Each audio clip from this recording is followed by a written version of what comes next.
আসসালামু আলাইকুম। আমার হাতে থাকে যে সোলার চার্জ কন্ট্রোলারটা দেখতে পাচ্ছেন, এটা হচ্ছে ওয়ালটন কোম্পানি সেভ নামে এই সোলার চার্জ কন্ট্রোলারটি। PWM solar charge controller Walton save. এটার টেম্পারেচার সেন্সর রয়েছে এবং এখানে ডিজিটাল ডিসপ্লে থাকার কারণে ব্যাটারি কন্ডিশন বা আউটপুট ইনপুট লাইনগুলো আপনারা বুঝতে পারবেন। এখানে 12 ভোল্টের ব্যাটারি নিয়েছি।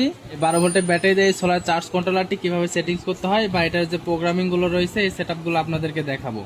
তো এই যে ওয়ালটন ব্র্যান্ডের যে প্যাকিংয়ে আপনারা প্রোডাক্টটি পেয়ে যাবেন, এটা হচ্ছে সেই প্যাকিং এবং এটা হচ্ছে solar charge controller digital display সংযুক্ত। এটা কিন্তু আমরা দেখতে পারতেছি এখানে রেটেড ভোল্টেজ বা অ্যাম্পিয়ার ওয়াট এগুলো লেখা রয়েছে। এসব বিস্তারিত নিয়ে একটু পরে কথা বলছি। প্রথমে এটা প্রোগ্রামিং সেটআপ করতে হয় কিভাবে এটা দেখাচ্ছি। প্রথমত আমাদের 12.7 ভি দেখতে পারতেছেন, এটা হচ্ছে আমাদের 12 ভোল্টের ব্যাটারি। চাইলে আমরা ব্যাটারি 12 ভোল্টের যে কোনো সাইজ লিথিয়াম, পানি ব্যাটারি, জেল ব্যাটারি সকল ধরনের ব্যাটারি ইউজ করতে পারি। তো আমরা পানি ব্যাটারির জন্য ইউজ করব, সেক্ষেত্রে আমরা কিভাবে সেট আপ করবো। এখানে 12.7 দেখতে পাচ্ছেন, এটার ব্যাটারি কন্ডিশন। আপনারা যে ব্যাটারি যখন লাগাবেন কম বেশি দেখাতে পারে। প্রথম যে মেনু বাটনটা দেখতে পারতেছেন, এই বাটনটাকে আমরা চাপ দিব।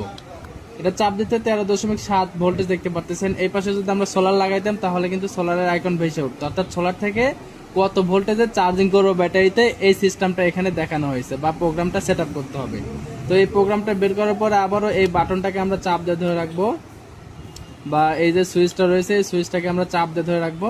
সুইচটা চাপ দিয়ে ধরে রাখার পরে এটা দেখেন একটু আপ ডাউন করতেছে। আমরা এটাতে আবার চাপ দেবো, দেওয়ার পরে এটা সর্বোচ্চ, যেহেতু সোলার থেকে অনেক ভোল্টেজ নামে, আমরা সর্বোচ্চ 14.8 ভোল্টেজে হাই কাট করে দেবো, যেটা 14.8-এর উপরে ব্যাটারি চার্জ হলে এটা অটোমেটিক অফ করে দিবে। এখানে কিন্তু আবারও যদি আমরা চাপ দিই তাহলে এখানে দেখতে পারবো 11.4, অর্থাৎ ব্যাটারি আইকন থেকে আউটপুট লাইন কত ভোল্টেজ নিব। আমরা যেহেতু 12 ভোল্টেজ সোলার প্যানেল চালাবো তো বা আউটপুট লাইন চালাবো, আমরা আবারও এটাকে চাপ দিয়ে ধরে রাখবো। চাপ দিয়ে ধরে রাখার পরে এটা দেখেন যে এটা নড়াচড়া করছে, তো এটা কিন্তু আউটপুট লাইন আমরা 12 ভোল্টেজ করে দেবো। সেক্ষেত্রে এটাতে চাপ দেবো, আবার এটা দিয়ে আমরা কম করতে পারি। তো 12.0 এখানে কিন্তু আমরা দিয়ে দিলাম। এখন এই সুইচটাকে আমরা ধরে রাখতেছি, ধরে রাখলে কিন্তু এটা অটোমেটিক স্টপ হয়ে যাবে বা সেফলি নিয়ে নেবে। তারপরে আমরা আউটপুট ভোল্টেজ দিয়ে দিলাম, ইনপুট ভোল্টেজ দিয়ে দিলাম। এখানে 10.2 ভোল্টেজ, অর্থাৎ ব্যাটারির ঘরটা একদম খালি দেখাচ্ছে। অর্থাৎ ব্যাটারি যদি ডিসকানেক্ট হয়ে যায় বা ভোল্টেজের নির্দিষ্ট ভোল্টেজের নিচে যদি চলে আসে তাহলে অটোমেটিক বন্ধ হবে। এখানে 10.2 দেখতে পারলাম, আমরা অপশনটা বের করে নিই 10.2। তো এটা আমরা আবারও এভাবে ধরে রাখবো, সুইচটাকে ধরে রাখলে এটা কিন্তু আবারও সেম আগের মতোই হবে। এটা আমরা সর্বনিম্ন দেখে নেব, সর্বনিম্ন হয়তো বা 8.0 বা 9.0 হতে পারে। আপনার ব্যাটারি যদি 9.0 ভোল্টেজের নিচে আসে বা চার্জ কমে যায় তাহলে অটোমেটিক বন্ধ হয়ে যাবে। তো এটাও কিন্তু আমরা 9 ভোল্টেজের নিচে আসলে যেন বন্ধ হয় এই সিস্টেমটাই করে দিচ্ছি। 9.0 হওয়ার পরে পরবর্তীতে আমরা যেহেতু 24 ঘন্টা ইমার্জেন্সি টাইমে আমরা এই লোডগুলো চালাই, সৌরবিদ্যুৎ বা সোলার প্যানেল, তো আমরা এটা 24 ঘন্টায় রাখবো ইন্টারন্যাশনাল টাইম অনুযায়ী।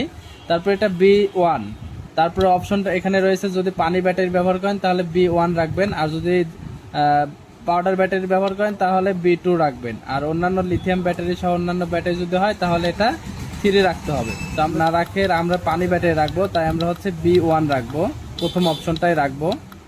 এই যে B1, এটা আমরা সেভ করে দেব। এটা সেভ করে দেওয়ার পরে দেখেন এটা স্টপ হয়ে গেল। এখন আমরা যে অপশনগুলো সেট আপ করছি দেখে নেই। প্রথম অপশন, সোলার থেকে চার্জিং হবে 14.8 ভোল্টে এবং 12.0 ভোল্টে ব্যাটারি থেকে আউটপুট লাইন, অর্থাৎ আমরা এখান থেকে যে আউটপুট লাইন নেব এই লাইনটা এখানে আউটপুট দেবে 12 ভোল্ট। ব্যাটারি খালি হয়ে যদি যায় তাহলে 9 ভোল্টের নিচে যখন আসবে অটোমেটিক আউটপুট লাইনে সবকিছু লাইন অফ করে দেবে, অটো কাট। এটা 24 ঘন্টায় চলবে। এটা হচ্ছে পানি ব্যাটারির জন্য। এভাবে আপনারা যদি সেট আপ করে দেন তাহলে কিন্তু আপনাদের আউটপুট ইনপুট লাইন যেই সোলার সিস্টেমগুলো আছে নিরাপদ থাকবে এবং ব্যাটারি অটোভাবে চার্জিং করতে পারবেন বা চার্জগুলো ফুরাইতে পারবেন। এই কন্ট্রোলারটির দাম পড়তেছে মাত্র 1300 টাকা, আর বাংলাদেশের যে কোনো স্থান থেকে আপনারা প্রোডাক্টগুলো নিতে পারবেন। আর এই প্রোডাক্টটা নিতে হলে অবশ্যই ডিসক্রিপশন দেওয়া নাম্বারে কল করতে হবে। সোলারটিতে আমরা প্রথমে এই সোলার চার্জ কন্ট্রোলারটিতে যে কাজটি করব, আমরা প্রথমেই ব্যাটারি কানেকশন দেব। এখানে ব্যাটারি কানেকশন না দেওয়া পর্যন্ত এখানে ডিসপ্লেতে আলো আসবে না। ব্যাটারিতে আমরা কানেকশন বা ব্যাটারি কানেকশন দিলে এখানে আলো আসবে। তার পরবর্তীতে আমরা সোলারের আইকন দেখতে পারতেছি, এই সোলারের আইকনটা এখানে সোলার কানেকশন দেব। তারপরে আউটপুট লাইনে যে আমরা লাইট ফ্যান চালাই, লাইট ফ্যান বা পুরো লোড আমরা আউটপুট লাইন এখানে দেবো। এছাড়াও যারা ইমার্জেন্সি টাইমে মোবাইল ফোন চার্জিং করতে চান, তারা এখানে মোবাইল ফোন চার্জিং করতে পারবেন ইউএসবির মাধ্যমে, যে কোনো সাইজের স্মার্ট মোবাইল ফোন বা অন্যান্য ডিভাইস। এখানে একটা ইউএসবি সিস্টেম, এখানে একটা ইউএসবি সিস্টেম। প্রোডাক্টের 1 বছর ওয়ারেন্টি থাকছে এবং সোলার প্যানেল আপনারা ইউজ করতে পারেন 12 ভোল্ট এবং 24 ভোল্ট, দুইটাই ইউজ করা যাবে। 12 ভোল্টের সোলার যদি ইউজ করেন তাহলে এখানে 260 ওয়াট পর্যন্ত সোলার প্যানেল ব্যবহার করতে পারবেন, আর 520 ওয়াট সোলার প্যানেল ব্যবহার করতে পারবেন যদি 24 ভোল্টের সোলার হয়ে থাকে। কন্ট্রোলারটি অনেক ভালো এবং উন্নত মানের একটি কন্ট্রোলার। আমাদের সাথে যোগাযোগ করে প্রোডাক্টটি আপনারা ক্রয় করতে পারবেন। ধন্যবাদ।